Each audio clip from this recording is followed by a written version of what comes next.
pendukung PKS jauh lebih militan, sementara pendukung calon yang tidak didukung PKS kurang militan secara elektoral.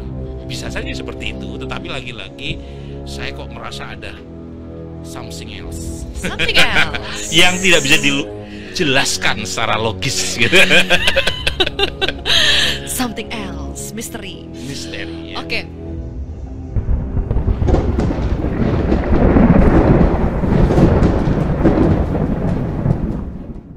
Assalamualaikum warahmatullahi wabarakatuh. Iwan Filah. Seperti yang kita ketahui ya, pada hitungan quick count itu ada beberapa tempat yang sepertinya memang tidak sesuai dengan prediksi daripada surveyor ataupun pengamat politik. Di antaranya adalah tentu saja yang paling kentara sekali itu adalah yang di Pilkada Banten, di mana Airin pada akhirnya itu menurut quick count kalah dengan Andra Soni dan Dimyati. Nah, hal ini sangat mengejutkan karena menurut Profesor Burhanuddin Muhtadi, surveinya atau indikator politik pada beberapa bulan sebelum pencoblosan itu sempat mengeluarkan survei di mana hasilnya adalah 70% untuk kemenangan Airin. Bahkan pada saat exit poll, yaitu survei yang ditanyakan oleh para pemilih yang keluar pada saat pencoblosan, itu nama Airin masih unggul dibanding Andra Soni. Nah, hal ini ternyata ada keanehan di saat setelah keluar quick count, ternyata Andra Soni itu jauh unggul daripada Airin, lebih dari 50%. Nah, bagaimana keanehannya dan seperti apa statementnya? Mari kita simak videonya berikut ini. Ada tidak yang bisa menjelaskan mungkin lebih ilmiah lah ya, kalau dari survei terakhir misalnya indikator kan melakukan survei terakhir di Banten itu bulan September ya, September akhir itu masih 70-an persen ya Mas 75%. untuk Airin dan Ade. Betul. Berarti selang 2 bulan saja angkanya Airin itu di sejumlah hasil hitung cepat di 42-43. Apa yang bisa menjelaskan hilangnya 30% itu Mas Dan Burhan? sebenarnya Zil, Selain faktor dugaan kecurangan atau kriminalisasi. Oke, Zil, sebenarnya selain punya saya ada dua lembaga. Satu adalah Lingkaran Survei Indonesia, yang kedua Carta Politika, yang mengatakan bahkan seminggu sebelum pemilu kada itu masih di atas 60%. Ya. Tetapi lagi-lagi karena tidak dirilis dan kemudian banyak orang yang mengatakan bahwa Banten udah pasti Airin menang, itu akhirnya tidak banyak yang melirik Banten. Orang lebih tertarik melihat Jakarta. Tapi lagi-lagi saya coba ingin mengabaikan dulu faktor kecurangan ya. Kita coba mencari penjelasan karena kebetulan kantor saya punya ribuan survei dan kita bisa menganalisis perubahan itu seberapa besar terjadi kemungkinannya. Dan secara ilmiah bisa sebenarnya dijelaskan dulu ya sebelum kita bicara tentang parameter waktu yang dekat, terutama exit poll. Pertama begini, survei pra-pemilu itu parameternya random. Jadi semakin jauh dari hari H, potensi perubahan itu terjadi. Itu dulu. Kalau survei saya akhir September 75, kemudian November tanggal 27 42, itu make sense. Tetapi yang tidak make sense adalah ada survei sebelum pemilu dan ada exit poll di hari H yang masih mengatakan Airin unggul. Nah, berarti harusnya semakin dekat dengan hari H, potensi melesetnya itu berkurang, ya, kecil. Ya. Kalaupun toh meleset mungkin dalam margin of error. Nah, itu harusnya ya. Karena kalau misalnya exit poll memang tidak se-fix hitung cepat, karena exit poll masih menyisakan mereka yang tidak mau jawab. Tetapi jangan lupa exit poll dilakukan di hari H, di mana proses pemilihan sampelnya itu dilakukan secara acak pakai random waktu. Dan kemudian kalau hitung cepat itu parameternya fix karena sudah hasil suara kan. Cuma membayangkan exit poll dengan quick count bertolak belakang itu suatu hal yang kita perlu uji kan. Dan menurut saya kalau dibawa ke MK harusnya mereka yang melakukan exit poll diminta sebagai saksi untuk menunjukkan kenapa terjadi perubahan. Apakah exit pollnya yang salah ataukah memang ada faktor lain yang membuat ya Andra Soni unggul. Itu yang kita perlu uji. Kan kita tidak bisa langsung mengatakan exit pollnya jangan-jangan salah ya. Kita tidak bisa mengatakan pasti benar kan. Tetapi kalau ada lembaga lebih dari satu melakukan exit poll temuannya kurang lebih mirip, seharusnya sama kan hasilnya antara exit poll dengan hitung cepat. Iya, kenapa saya masih penasaran ada tidak faktor lain yang mungkin lebih bisa secara logis menjelaskan apakah misalnya dalam waktu 2 bulan terakhir dari survei, patokannya survei Mas Burhan lah ya, yang September ini ternyata Andra Sony Dimyati itu melakukan terobosan-terobosan. Kali itu betul, kali itu yang luar biasa begitu. Kan turun trennya. Tren Airin turun, memang turun. Bahkan jangan lupa, survei saya bulan Agustus, Andra Sony itu memulai dari 11%. Iya. 11%, kemudian naik dia. Naik ya, jadi sekitar 18% ya, di bulan September. Jadi dalam sebulan naik. Kemudian saya dapat info dari kolega yang melakukan survei sebelum pemilu kada naik sampai 30-an persen.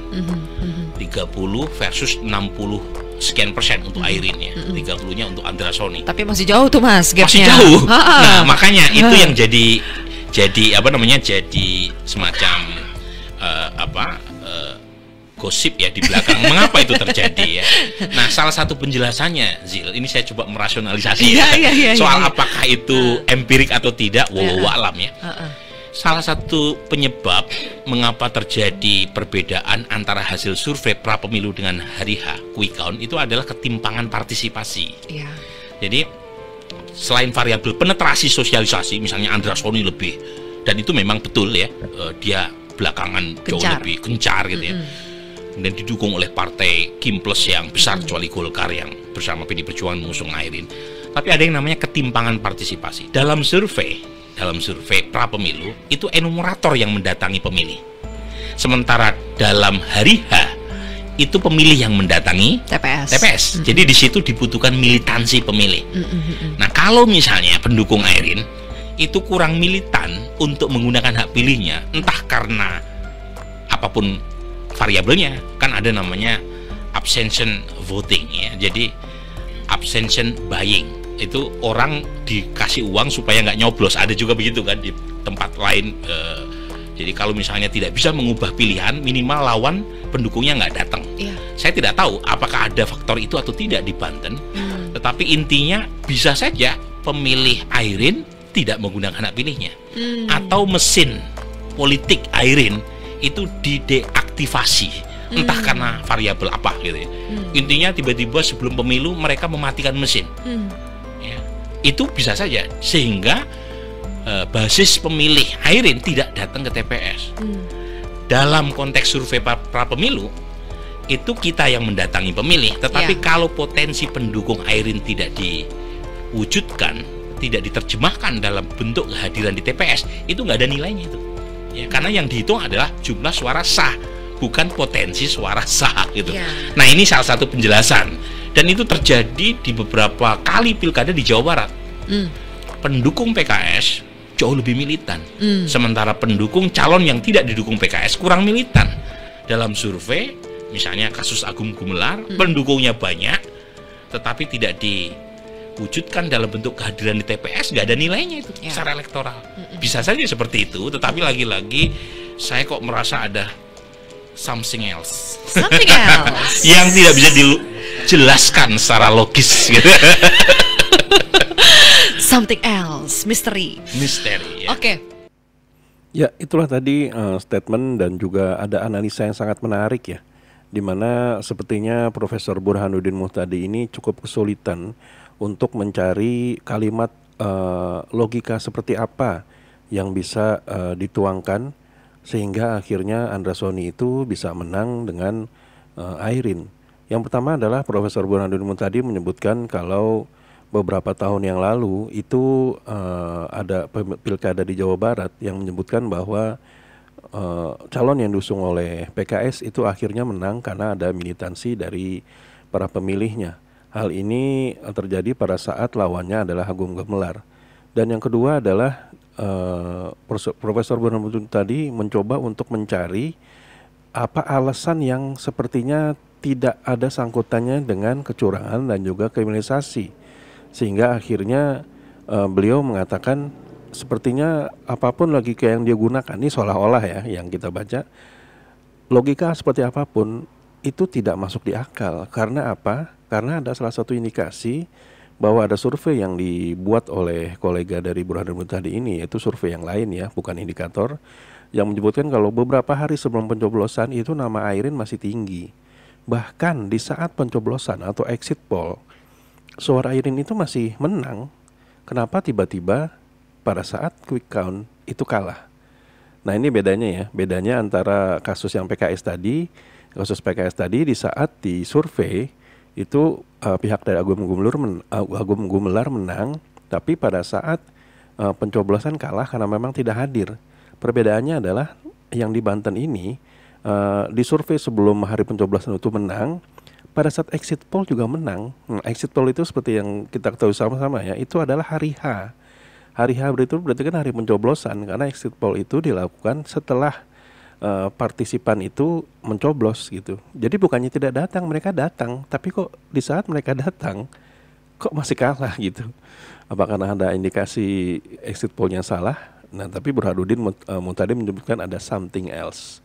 Ada misteri yang terjadi di Pilkada Banten. Nah, kira-kira misterinya itu apa? Kalau teman-teman tahu silakan tuliskan di kolom komentar ya. Nah, sampai di sini dulu dan project. Bila memang kami ada salah kata atau salah data, kami mohon maaf. Wabillahi taufiq wal hidayah. Wassalamualaikum warahmatullahi wabarakatuh.